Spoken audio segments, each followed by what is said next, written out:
Olá, queridos amigos. Eu sou um servo de Deus.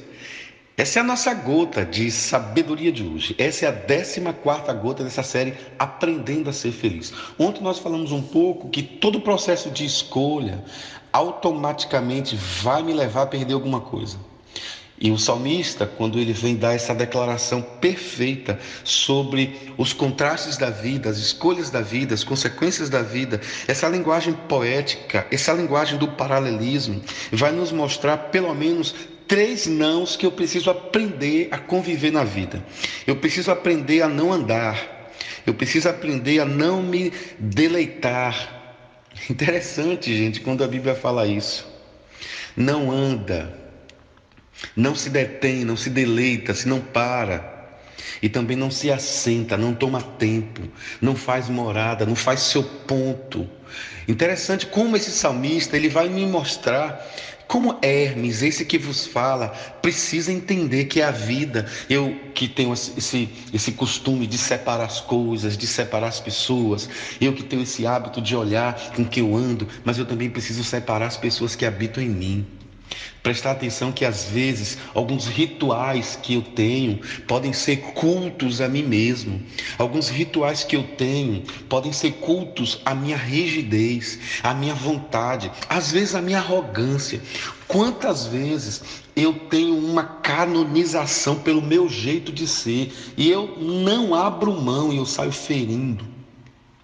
Eu saio me assentando e às vezes eu termino andando com o que existe de pior em mim. Eu termino me detendo com o que existe de mais difícil em mim.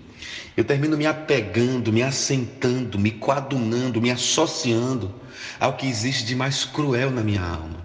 E o salmista, quando ele vai falar dessa imagem de um Deus piedoso, ao mesmo tempo ele vai falar de um homem que aprende a fazer escolhas, mesmo tendo que perder alguma coisa. De um outro homem que não quer abrir mão de nada, inclusive das suas razões. E por conta disso, ele troca a felicidade que é perene, que é divina, que é em Deus, por uma satisfação em vencer uma discussão, em ser rígido e querer apenas a sua vontade como prevalecência. Então, a alegria e o contentamento em Deus é algo profundo, é algo que muda a perspectiva, não apenas do meu ser, mas do outro que comigo caminha. E ele vai mostrar que a redenção em Cristo Jesus quebra toda maldição e traz ao meu coração a felicidade de um homem bem-aventurado. E é interessante como evitar determinadas associações, determinados, eu diria que espiral decadente, descendente de associações com o erro e com o pecado que habita em mim. Como isso tira de mim a satisfação da plenitude com Deus. E é engraçado que o salmista, usando a expressão na lei do Senhor, ele vai mostrar para nós que essa descrição, que essa autorização de Deus, você tem condição de se satisfazer na minha lei, é uma espiritualidade da felicidade. A lei de Deus, a contemplação, interiorização da palavra de Deus vai resultar, mesmo que no primeiro momento você não perceba, mas vai resultar numa direção ética, poética, obediente, satisfatória, feliz. A vida com Deus me leva para frutos saborosos. Agora veja como é interessante. Quando o salmista diz que é bem-aventurado o homem que não anda segundo o conselho dos ímpios, perceba que esse poeta, ele está nos trazendo, ele está tentando nos mostrar como a condução da vida de uma pessoa não pode ser através dos conselhos dos ímpios. Porque por incrível que pareça, nós não nos damos conta, mas às vezes a pessoa diz assim: quem me aconselha sou eu mesmo. Gente, ninguém é aconselhado sem, ou talvez com neutralidade. É uma propaganda na TV que me aconselha, isso pode ser impiedade. São conceitos e preconceitos que eu carrego no meu coração.